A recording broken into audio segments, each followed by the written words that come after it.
মাগুরায় শিশু আসিয়া ধর্ষণের ঘটনায় ১৬৪ ধারায় স্বীকারোক্তিমূলক জবানবন্দি দিয়েছে প্রধান অভিযুক্ত হিটু শেখ। পুলিশ জানায়, সিনিয়র জুডিশিয়াল ম্যাজিস্ট্রেট সব্যসাচী রায়ের আদালতে হিটু শেখ উপস্থিত হয়ে জবানবন্দি দেয়।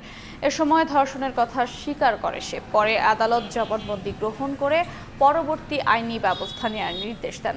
বাকি অভিযুক্তদেরও জিজ্ঞাসাবাদ চলছে বলে জানায় পুলিশ। সম্প্রতি মাগুরায় ৮ বছরের শিশু আসিয়াকে ধর্ষণের পর হত্যা চেষ্টা করা হয়। পরে চিকিৎসাধীন অবস্থায় ঢাকার সম্মিলিত সামরিক হাসপাতালে বৃহস্পতিবার মারা যায় শিশুটি।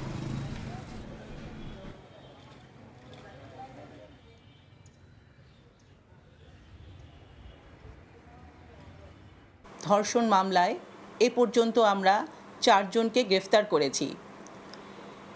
এই ৪ জন আসামির অন্যতম আসামি হিটু শেখ আদালতে স্বীকারোক্তিমূলক জবানবন্দি দিয়েছে। বাকি ৩ জনকে এখনও জিজ্ঞাসাবাদ করছি। এই মামলা সংশ্লিষ্ট আলামত আমরা সংগ্রহ করে সিআইডিতে পাঠিয়েছি।